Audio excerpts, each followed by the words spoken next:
Grace and peace be multiplied to you through the knowledge of God and our Lord Jesus Christ.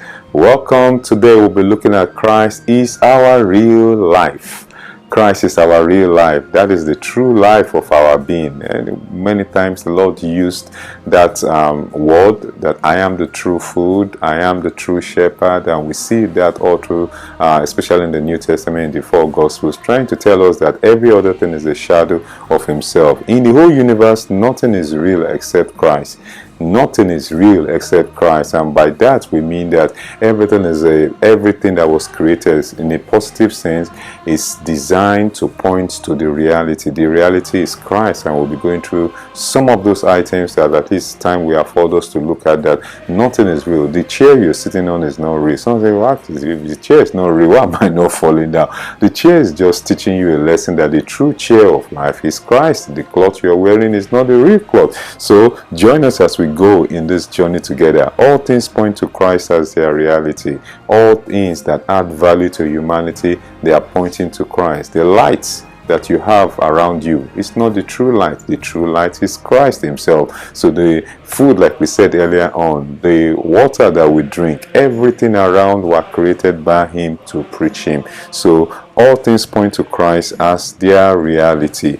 The sun is not the real sun. Christ is the real sun. I'm sure from Malachi 4 you've seen that as well, that the true sun of life is actually Christ. I mean, there's so many benefits the sun does to humanity. Solar energy, vitamin D, a lot of things that we've not even discovered. But the real sun, because the sun is just teaching us that, look, I was created by the Creator and I was created to preach Him. So whatever benefit you're getting from me, the real benefit is actually in the person of Christ. Land is not the real land. The real land is Christ. That land in Genesis chapter 1 that came up on the third day is a type of the resurrection of the Lord Jesus Christ, because from that land then we have plants, animals having their source of sustenance from that land. So the real land actually is Christ. It is on that land we find a lot of treasures. Gold, diamond, crude oil are buried under the land, and in Him are hidden all the treasures of wisdom and knowledge. So the land we're standing on, and it even said in Colossians 2 that we should be rooted and grounded in Christ. I mean, we are rooted and grounded in the land. So the true land, that's the real estate. The real estate is Christ Himself. The real food is Christ. I think from John 6 this is clear. The Lord said that my flesh is the true food, my blood is the true drink. And so the true food. So every other, what does food? And when we look at this, it's, I think the lesson and what they are preaching to us is different, because the sermon of the food to man is different from the sermon of the land. The land, we know that's where we live. We don't live in the waters, right? We walk on the land. Our food grows basically from the land. A lot of treasures are buried on the land. The food is telling us that's the medium through we are sustained. That's how we grow organically. That's how we receive strength. But the true one that provides strength to us is Christ. So in a spiritual sense, we could say these are just parallel, teaching us a lesson about Christ. The real oxygen is Christ Himself. Someone says, is there a scripture to say you might not find oxygen near Christ in the Bible, but the fact is there. We could take, for example, Ephesians chapter 4, that after Christ ascended, He filled all things. Ephesians 4, I think verse 6, and also Ephesians 1, 22, 23, that the church is the body of Christ, the fullness of Him who fills all in all. So there is nowhere you will not find oxygen. Oxygen is not scarce as far as man is concerned. You don't pray for it to come. So because Christ fills all things with Himself, so the oxygen Himself is preaching a sermon to us. No human being can do without breathing for X number of seconds or thereabouts. You can only hold your breath for X number of seconds. Beyond that, you're gone. So the medium through which we are actually being sustained in life is the person of Christ. He's preaching us that without oxygen you can't live. Without Christ, we can't live the way God designed us to live. The real light is Christ as well. What does light do? The sermon of light to human is different from the sermon of oxygen to us. With light we see. Light dispels darkness. Light makes us to move faster. Light makes things that are beautiful and are hidden to become known. So the real light Himself, John 1, 3, 4, 5, that this is the true light, the light that lights every man that comes on the earth. The true gold is Christ. That is the real treasure. I think it was in Proverbs 4 and also Proverbs 8 as well, that all the treasure you desire, the choicest silver, the gold, they can't be compared to me, wisdom said. And of course, the wisdom of God is Christ. So the real gold in life, that is the gold we should actually be hunting for. Maybe Philippians 3, Paul saying that, look, I count all things but dung for the excellency of the knowledge of Christ. So the real gold in life is Christ. You find Christ, you have struck gold. Serious real gold, because all the cattle on the 1,000 hills belongs to him. Christ is the real house. The house as well is different, preaching a different sermon to us about Christ. What does the house do? It shelters us from the harsh weather. It's a place of relaxation, a place where we're spending time with our family, a place of where we could call, we could, in a sense, that's most part of our useful life. We spend it from our house. I mean, from the harsh weather and night, it's a place of safety. So, and Christ said that abide in me. Abide in me, that is, dwell in me, make me your dwelling place. So Christ is the real house as well. It's also the abode of God.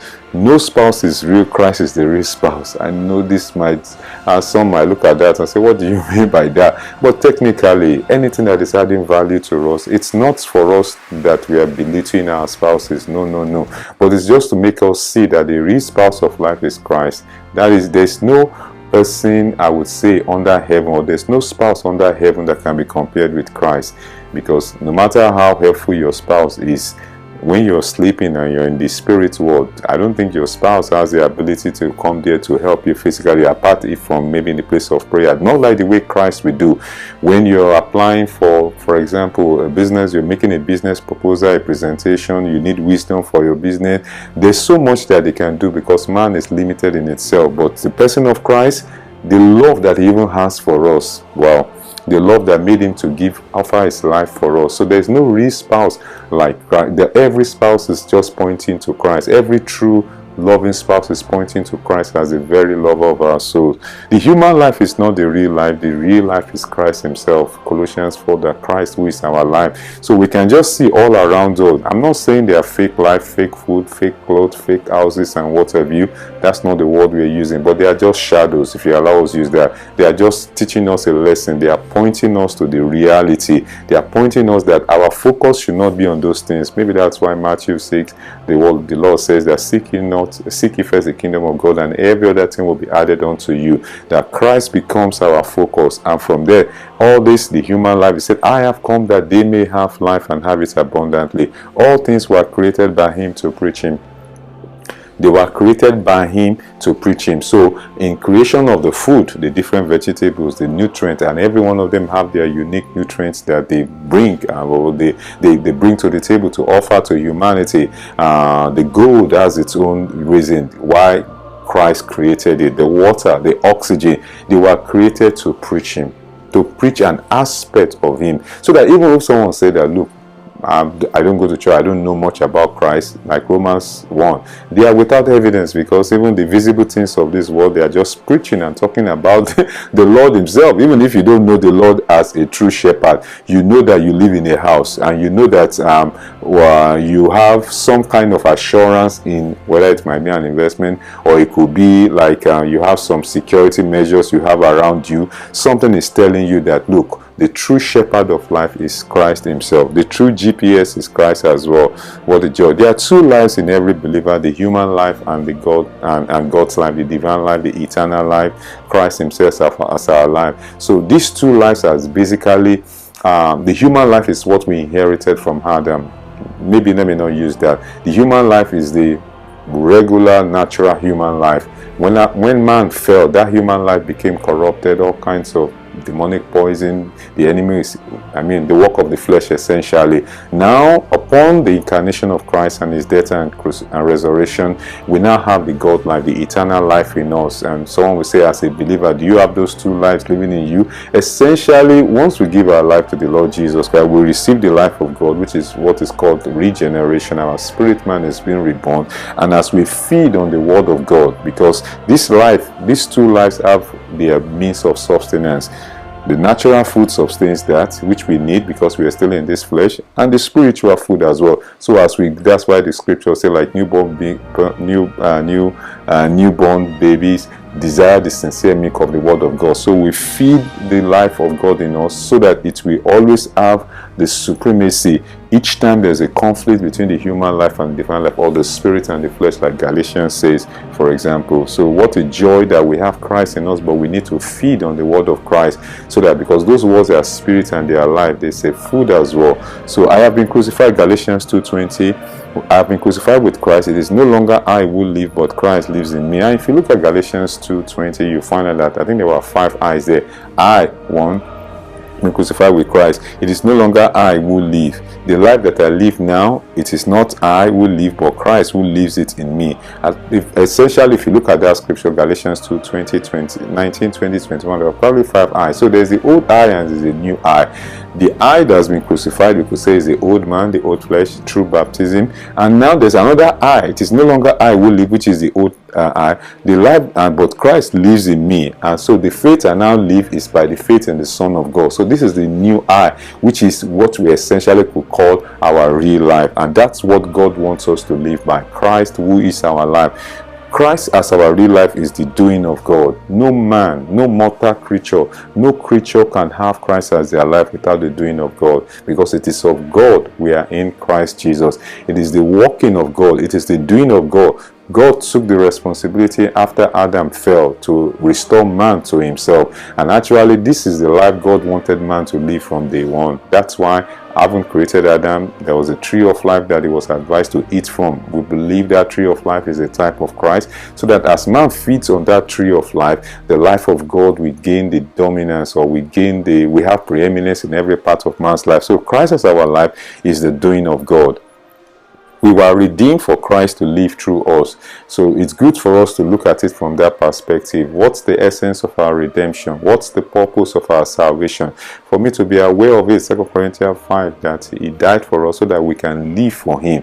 We were redeemed so that Christ can live through us. Redeemed means that we were purchased from the kingdom of darkness with his own blood, the Lord Jesus Christ, so that he can live his life through our life, so that our living will be his living, will be the expression of the invisible God on earth. What a joy, what a joy. Christ is in every believer, because it can be our life from heaven. I don't think it can be our life from a distant. Christ cannot be my life here on earth. He's the Lord in heaven, is my life here on earth. I have to be conscious of that. I have to be aware of that, because that's actually where praise comes from my heart and making melody to the Lord. There are many things you and I are to do here on earth that God has given to us as assignment or as mandate or destiny. We can't get it done by the arm of flesh. Christ has to come inside of us and walk in us both to will and to do for his good pleasure. The great physician is our real life. And one of the benefits I believe from this platform and teaching about Christ, meditation on Christ, the all-inclusive Christ, is that it just wakes up that it just brings to knowledge, it just brings to the fore. It's not as if we don't know great physician is our real life, but there's something meditation does to us, because as we are looking at it, we are being transformed into what we behold. As we behold Christ, we are now be conformed to his glorious image. The power of God is our real life. Just imagine the power, you can define it, the ability to have your will regardless of the opposition, or the ability to get it and a task accomplished regardless of the opposition. Now the power that created the heavens and the earth is my real life. That it doesn't mean that I start exercising or maybe start having dominion over people. No, it just gives me a sense of confidence that whatever God asks me to accomplish here on earth by his grace, the wherewithal is within me already. I don't need the money from the bank, quote and unquote, to be my source of confidence. I really don't need to know the president of a land to be able to get God's mission assignment for my life done. The power of God is already inside of me, like it said in Ephesians chapter 3. He's able to do exceedingly abundantly above all we can ask or think, according to his power that works in us. The more we look at this, the more we meditate on it, we just find the more reason, the more we see the manifestations of it. The wisdom of God is our real life. The wisdom of God that created the heavens and the earth. Christ, the power and the wisdom of God. That means in any situation I'm in, I'm not permitted, I'm not designed to lack the wisdom to be able to have outstanding result or a quantum leap in that task. whatever I'm doing that God has asked me to do, that the requisite wisdom has already been placed in me, because Christ is the embodiment of the wisdom of God. He is the wisdom of God. So the wisdom of God is my real life. As I meditate on it, songs, melodies, it will be coming from our hearts, praising the Lord, that we have the wisdom. There's the wisdom for parenting. There's the wisdom to manage finances, for investment, for any vocation you are in. The wisdom to rule a country. The wisdom to be a gospel, a leading gospel artist. The wisdom to have a growing church that is growing people in Christ. There's the wisdom for every area of life. And the more we look at Christ, that look, this wisdom is not distinct from Christ. It's just the very person of Christ who is our life. The embodiment of God is also our life, our real life, that in him dwells the fullness of the Godhead bodily. That is the fullness of the Godhead, talking about the patience of God, the love of God, the attributes of God, being a partaker of the divine nature. That is our real life. That is our real life. Someone says, if it's our real life, why are we not seeing outstanding result? I can't explain all the mysteries, but one thing I can tell is that probably one of the, God said, my people are destroyed for lack of knowledge. It seems as like we're looking for things on the external. We're thinking that certain things need to be added to our life before we can accomplish great tasks. And God is saying that, look, what will make anyone great on earth is in the earth. It's not in Jupiter, or it's not in Pluto. What will make any redeemed, the new creation, is already embodied in us. But the more we eat of the word of life, we are reading, we are praying, we are meditating, what has been stored in us, we are beholding it, we'll be transformed into that glorious image. I said a good man out of the good treasure stored in his heart will bring forth good fruit. So God is saying that, look, the treasure you are looking for is already in your heart. That's the treasure in earthen vessel. As you meditate upon it, you now bring it to life. You stir up that gift of God that is in us. The living water is our real life. We drink of him, the water of life, and out of our belly rivers of living water will be flowing through us. That is in our vocation, in our career, in every area of life. There's a river of living water flowing through us continually. John 1:5-6, the true light that gives light to every man is our real life. That's the true light himself. That is Christ that gives light to every man that comes to this world. The true light, that means there is a shadow light. The fluorescent is a shadow light. The sun is a shadow light. The true light itself is Christ, and he gives light to every man that comes on the earth. So we are not permitted to walk in darkness as children of God, as a redeemed. The head of all things is our real life. I love this, because this brings comfort. This brings confidence in the face of any situation, in anything. There's just a peace about it, because we know, you know what, whatever that situation is, we put it before the Lord, we intercede, we pray, we confess the word of God, we meditate on it. We are diligent students of it. It doesn't mean we are passive, but there's just a confidence that things will play out in our favor. All things will work together for our good, because the head of all things is Christ. It's not just the head of the church. He's the head of all principality and power.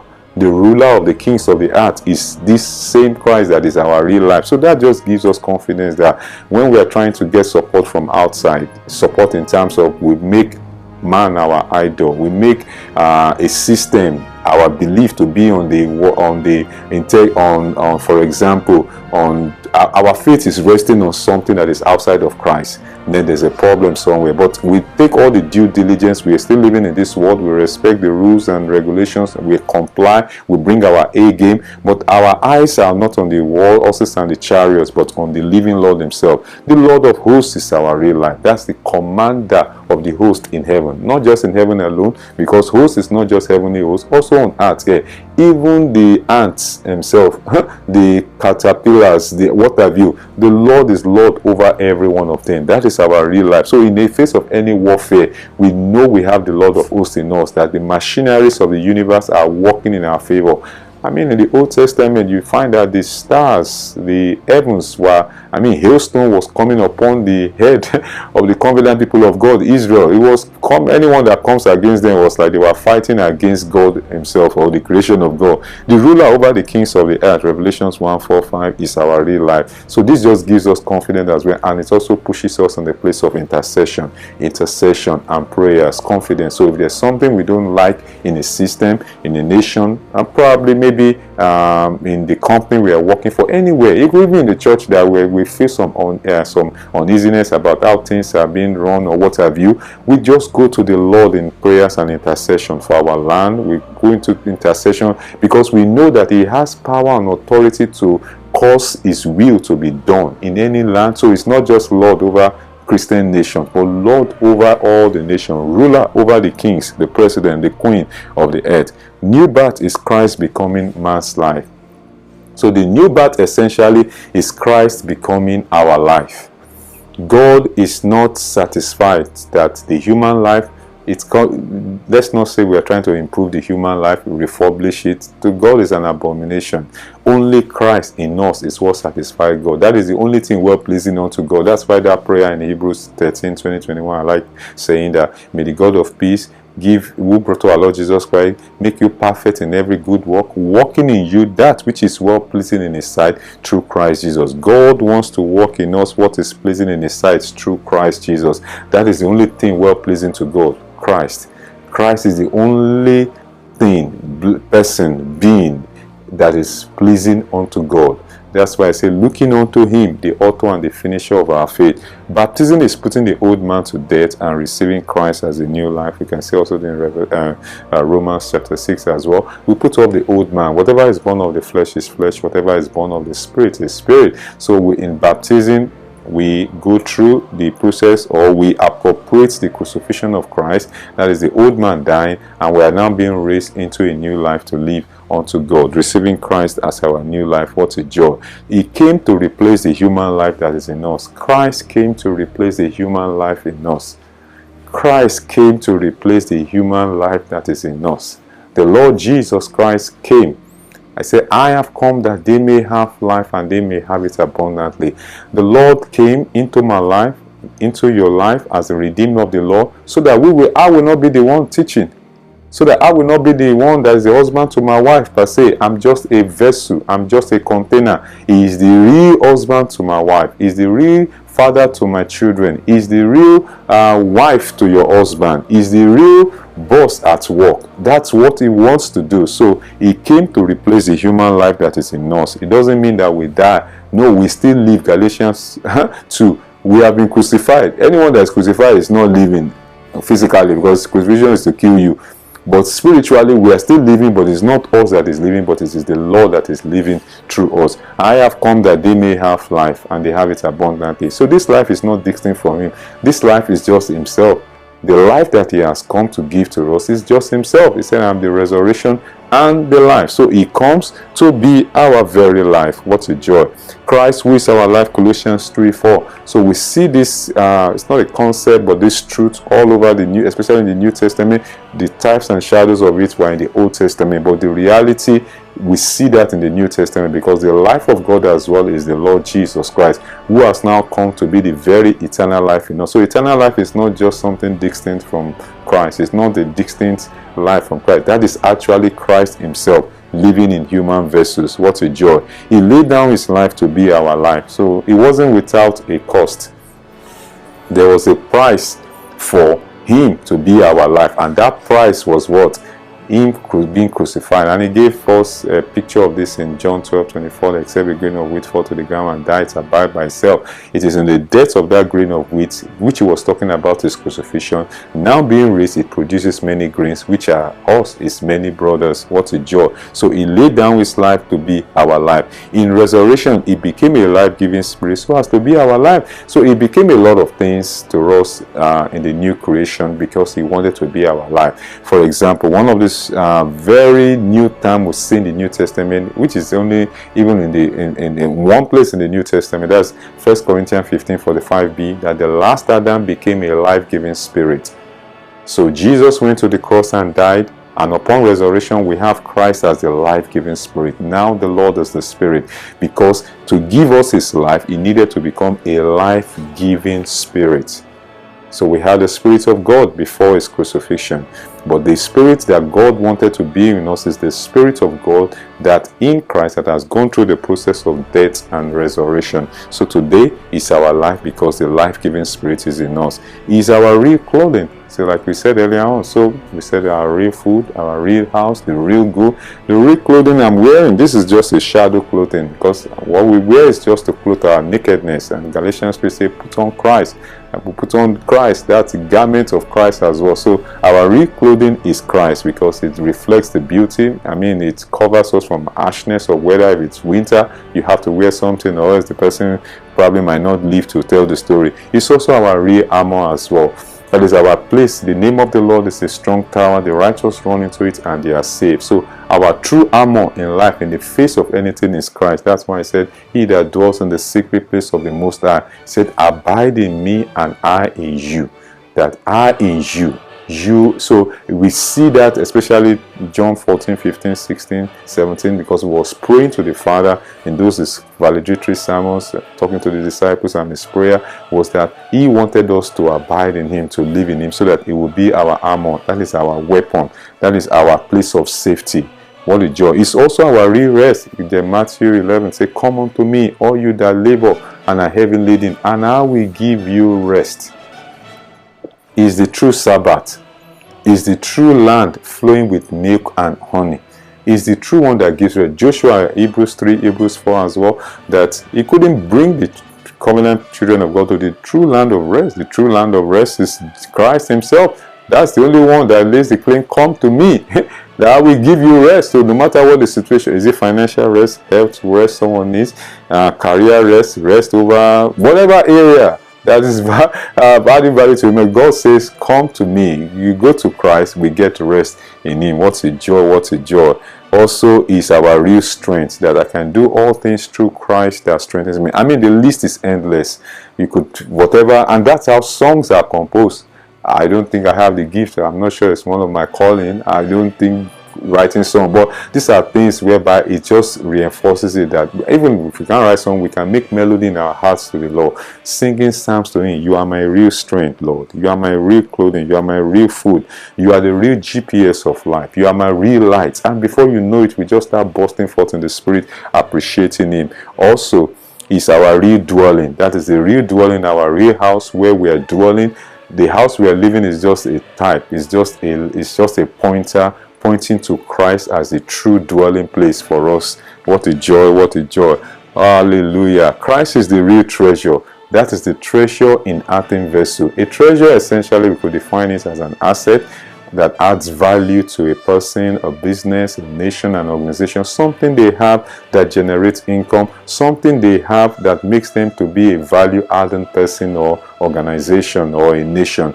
There is no treasure like Christ. There is no treasure like Christ. We've actually done, I think, a teaching some time ago on Christ as the real as a true treasure, something in that line. So there's no treasure like Christ. Christ is a treasure. His name is a treasure. There's no treasure like his name. A name above every name.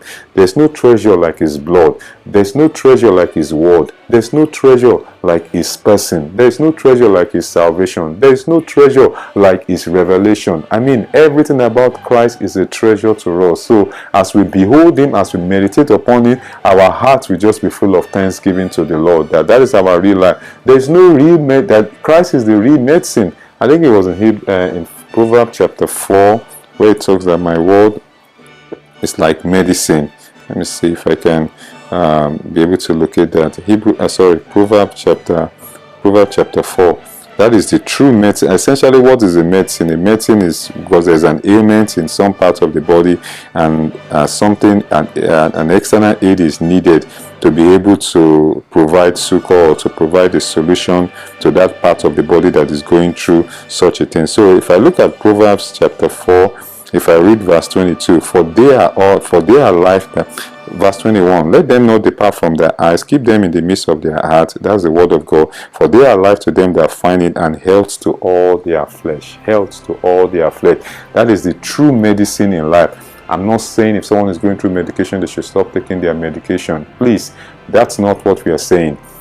Christ comes to us at every level of our faith. With the medication, take it. If that's the level of your faith, that Lord, this medication, you are the true medicine in life. Let your breath be upon it. It will honor your faith, because even medicine as well, the medications, I don't think it's the kingdom of darkness that created them. It is him, because all things were made by him. I mean, if it's going to be a value to the body, to a person, Christ grants that invention, those inventions, or else, I mean, whether it is science, I mean, whether, I'm not saying everything science or medicine, I'm not saying every medicine, I'm saying that essentially the ones that helps to make the body better, to live maybe healthier, Christ gives that wisdom and invention. But the true and the real medicine is Christ as well. This one, everybody needs it. There are certain medicine, a lot of medicine that the healthy, those in good health condition don't need. But there's no man, no mortal human being that doesn't need Christ as a medicine. Because even for you to claim you don't need that medicine, you are already dead in itself. Because everybody needs that medicine of Christ. God has brought us in union with Christ. And there's another teaching we'll do sometime soon by the grace of God. God prescribing Christ to man. That's God's prescription, the prescription of Christ, because everybody needs it. The tree of life is the prescription of God to man. That was Christ. Holy Communion is God prescribing Christ to man, but that's a different video. God has brought us in union with Christ. God has brought us in union with Christ. Why? So that Christ will be our real life. Because so that we can be one spirit with him, so that there's an organic union. He's the true vine, where his branches. So God has brought us in union with Christ. Hallelujah. Until you lose Christ, you have lost nothing.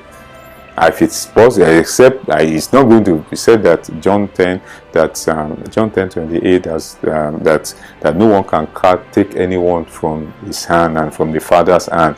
The point I'm getting to is like, he will not leave us, not forsake us. But a human can decide to that, look, he's turning his back onto Christ, he's not walking with him. That's his own peril, at his own peril. But until you lose Christ, you've lost nothing. So that is, you have Christ, you have everything good that will add value, that pertain to life and godliness. So we hold on to Christ, we hold on to the head, from which nourishment comes to the body. In the entire universe, only Christ is real.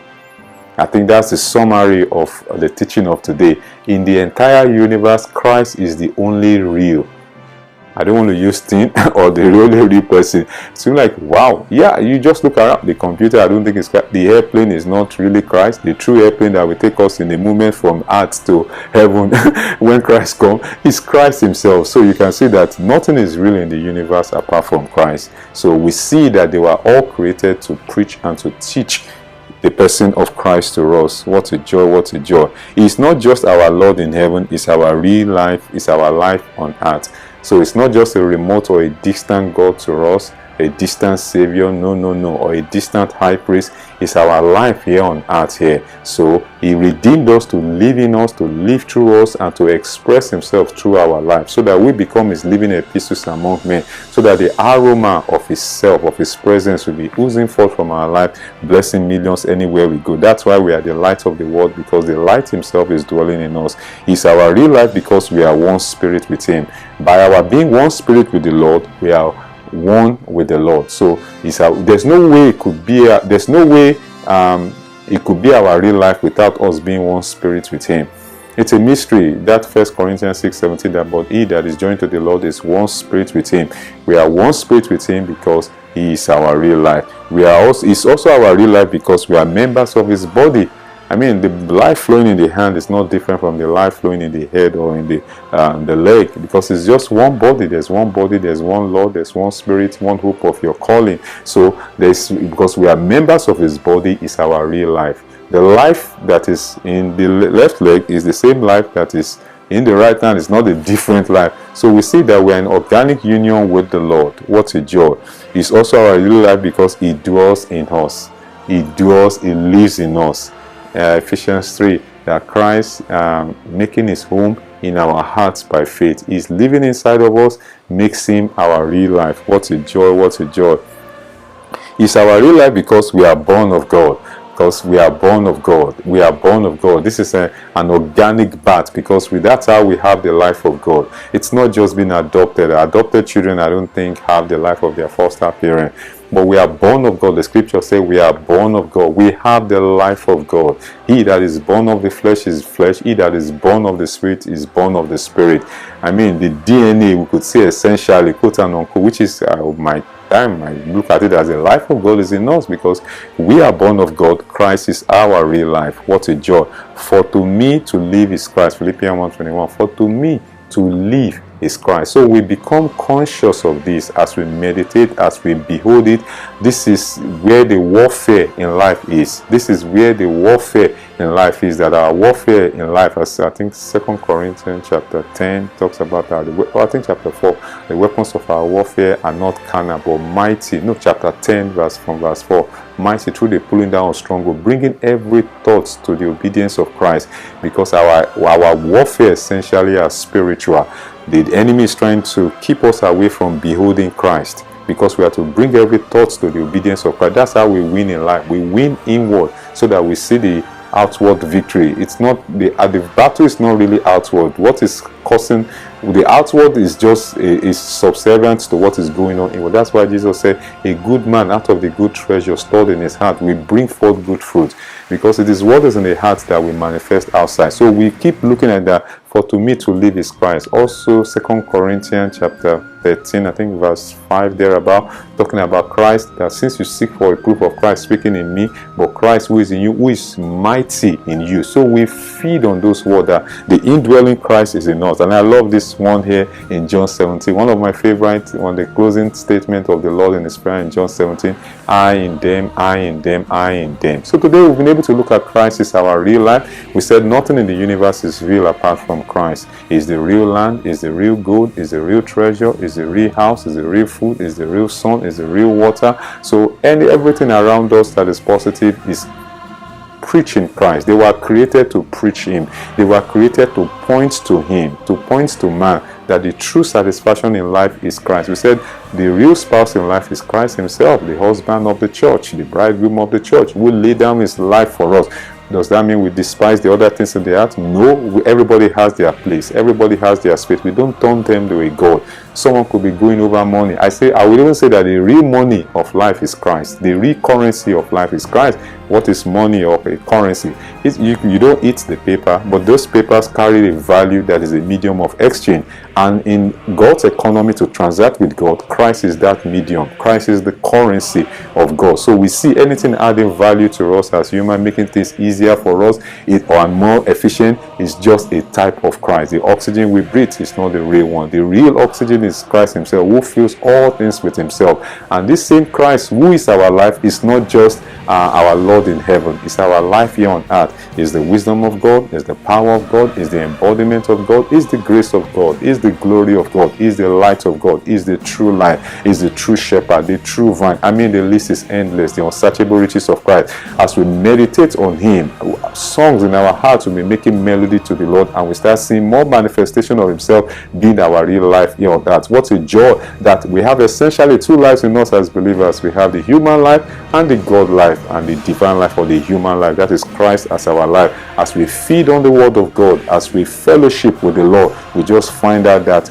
from Romans 8 says that to be carnally minded is death, but to be spiritually minded is life and peace. As the spirit of life, as a life-giving spirit, he ministers more of his life in us as we spend time in the place of meditation, worship, prayer, and all spiritual exercises unto him. We pray we receive more of that grace, and we are living testimonies that we can always say that Christ is in us. We are the living epistles of Christ because he is in us. We are the aroma of Christ because he is in us. We are the light of the world because Christ is in us. What a joy. Hallelujah to the Heavenly Father. Hallelujah to God the Son. Hallelujah to God the Holy Spirit. Christ is our real life. Praise the Lord. Hallelujah.